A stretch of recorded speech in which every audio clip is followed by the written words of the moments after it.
था मेरा, मुझे मर जाना चाहिए था वहीं पर। काश मैं वापस ही ना आती यहाँ पर।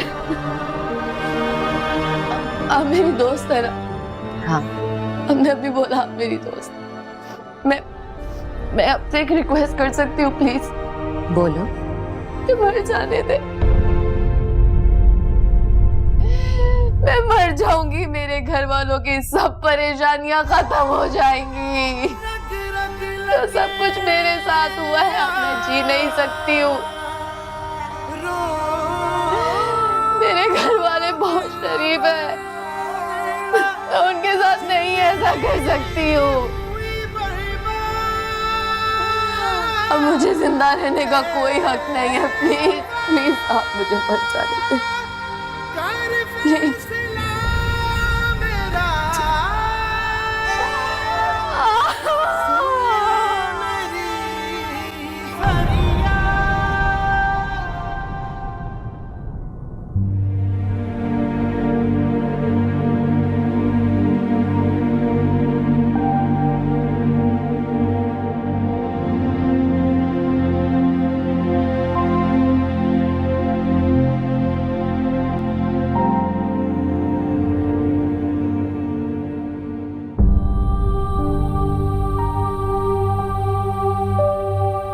अब तो राशन भी खत्म होने को है और नौकरी भी छोड़ दी है।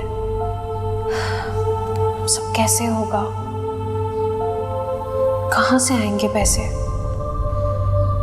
नौकरी छोड़कर तुमने बहुत बड़ी गलती कर दी है मरियम, पछताओ अब बैठकर। मुझे प्रिंसिपल साहिबा से बात करनी चाहिए, हो सकता है वो दोबारा मुझे नौकरी पर रखवा दें।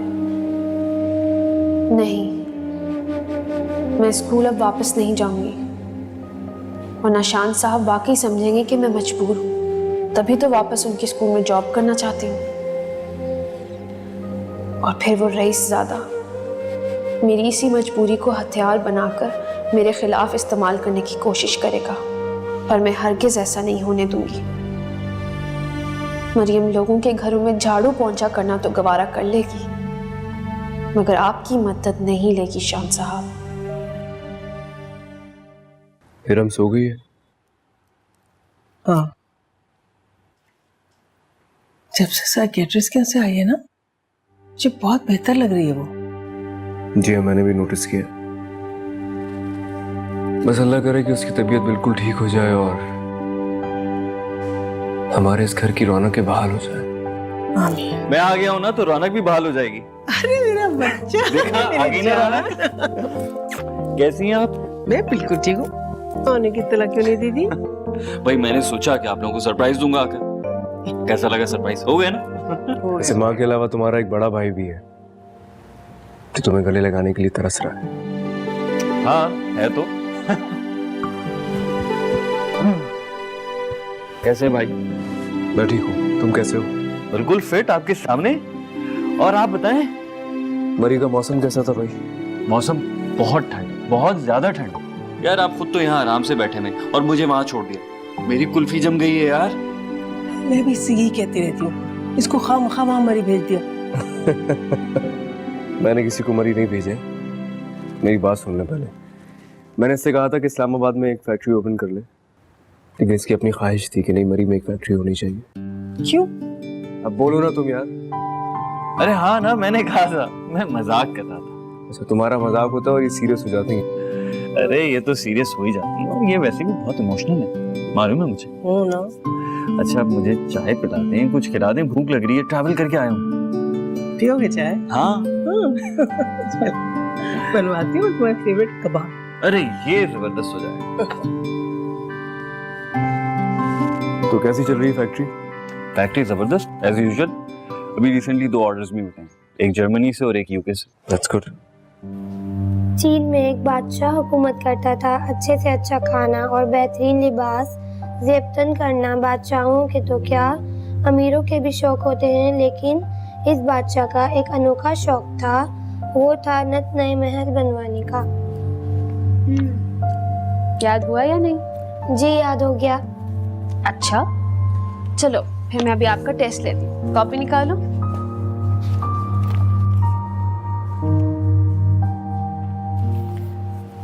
पुप्पो, वो टीचर स्कूल की फीस का कह रही थी। आपके पास मेरी स्कूल की फीस देने के लिए पैसे तो है ना?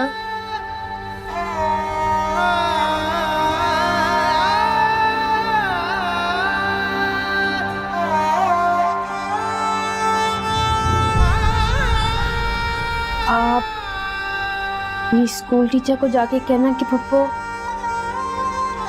1-2 दिन में फीस दे देंगी। ठीक है।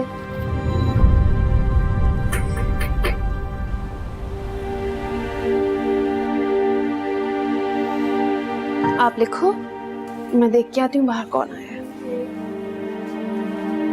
एक बादशाह,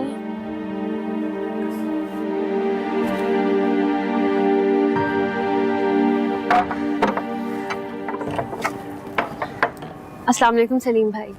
वालेकुम सलाम बेटा मरियम, कैसी हो आप? ठीक हूँ मैं। आप बताएं कैसे आना हुआ? बेटा फैक्ट्री की तरफ से तुम्हारे लिए नोटिस आया है। जी? 15 दिन के अंदर अंदर क्वार्टर खाली करना होगा।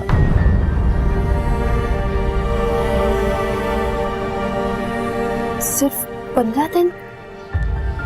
बेटा ये भी मेरी सिफारिश में तुम्हें 15 दिन दिए गए हैं, वरना फैक्ट्री पॉलिसी के मुताबिक नौकरी खत्म होने के 1 हफ्ते के अंदर अंदर क्वार्टर खाली करना होता है।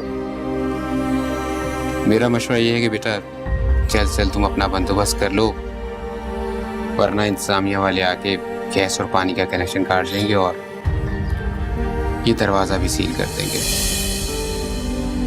और हाँ बेटा, दूसरा घर तलाश करने के सिलसिले में मेरे लिए कोई खिदमत हो तो मुझे ज़रूर बताइएगा। मैं अब चलता हूँ बेटा, अपना ख्याल रखना। अल्लाह हाफिज़। सपनों की गठरी में रोकी फीकी नींद रे, नींद रोकी मारी अखियां, दोनों मिलके सोई नहीं, मार मुझे देना कहीं तेरी सच्ची धोखेबाजियां। तूने जो कुछ किया। अरे मुझे बताओ क्या है? भाई फिर से मुझे यहाँ से ले जाएगा, मुझे बचा ले प्लीज। भाई से यहाँ से चला जाए, अम्मी मुझे बहुत डर लग रहा है, आपको बता दी, मुझे फिर से यहाँ से ले जाएगा वो। मर जानी जिंदड़ी।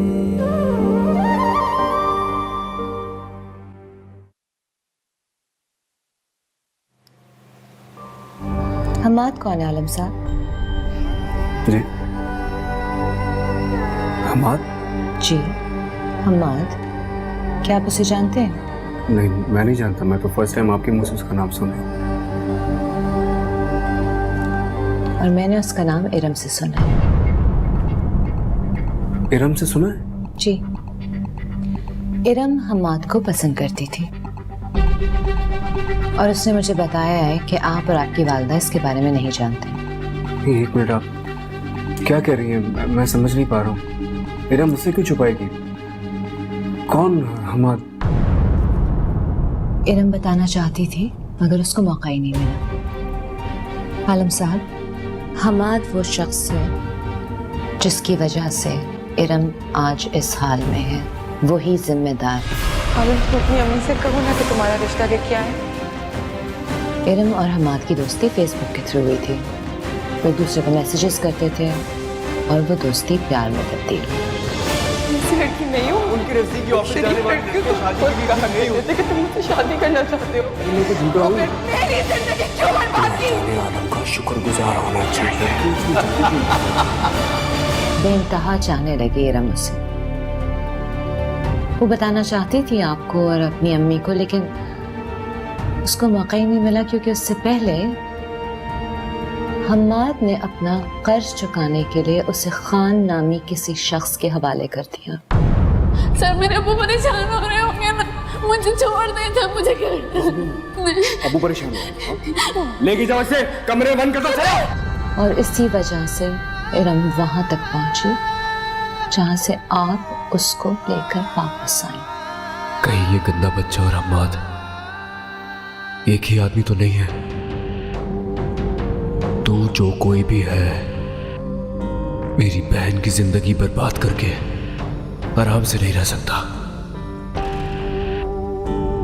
ये जाने आलम तुझसे अपनी बहन को मिलने वाली एक एक तकलीफ का बदला लेगा।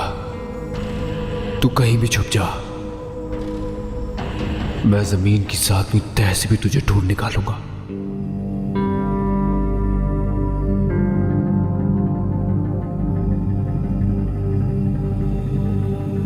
भाई,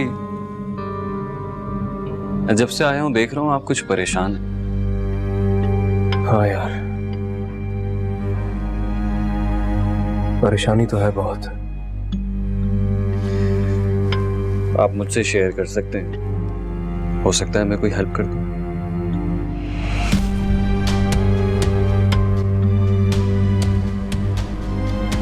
शानी, तुम जानते हो कि हमारी बहन के साथ क्या हुआ था? वो कितनी अजियतों के बाद घर लौटी थी और हमारी लाख कोशिशें करने के बावजूद उसने हमें नहीं बताया कि वो वहां तक कैसे पहुंची थी या उसे वहां कौन ले गया था। लेकिन अब मैं जान चुका हूं कि वो वहां तक कैसे पहुंची थी। कैसे पहुंची थी? मैं तुम्हें सब बताता हूं। पहले मैं तुमसे कुछ सवाल करना चाहता हूं। कैसे सवाल? मैं इरम से रिलेटेड कुछ बातें पूछना चाहता हूं तुमसे। मैं जानता हूं कि तुम दोनों बहन भाई होने के साथ साथ एक दूसरे के बहुत अच्छे दोस्त भी हो। तुम बचपन से आज तक अपनी सारी बातें शेयर करते हुए आए हो। हाँ। क्या तुम्हें पता है कि इरम किसी लड़के को पसंद करती थी? इरम किसी लड़के? नहीं भाई, हो ही नहीं सकता। I mean, I cannot believe it. ऐसा था। क्या आप बात कर रहे हैं? और अगर ऐसा था तो इरम ने ये बात मुझसे क्यों छुपाई? ये मैं नहीं जानता, लेकिन हकीकत यही है। हकीकत यही है कि इरम जिससे मोहब्बत करती थी उसी लड़के ने उसका ये हाल किया है। आप जानते हो उस लड़के को? नहीं, लेकिन मैं उसका नाम जान चुका हूं। हम्माद। उस लड़के का नाम हम्माद है। आपको ये सब बातें किसने बताई? मैं साइकियाट्रिस्ट के पास गया था इरम को लेके। उसने इरम से सारी बातें उगलवाई हैं। एक बात और, इरम की फेसबुक आईडी पर एक प्रोफाइल है गंदा बच्चा के नाम से। इरम ने उसके साथ बहुत चैट की हुई है, मैंने वो सारी पढ़ ली। मुझे ये शक है कि ये गंदा बच्चा या तो वही हम्माद है या फिर इसका हम्माद से कोई लिंक जरूर है।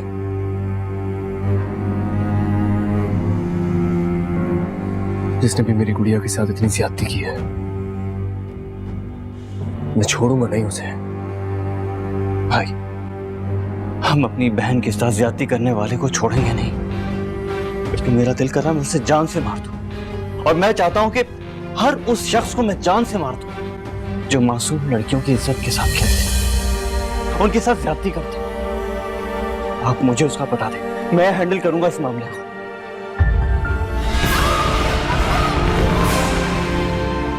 मैं तुम्हें बताता हूं। तुम आराम करो, ट्रैवल करके आए हो, थक गए हो, जाओ। मैं कल बात करता हूं तुमसे। सच्चे दिल से डरो, ऐसा कुछ ना करो, इसकी धड़कन पे पाओ कभी ना धरो। मर जानी जिंदड़ी।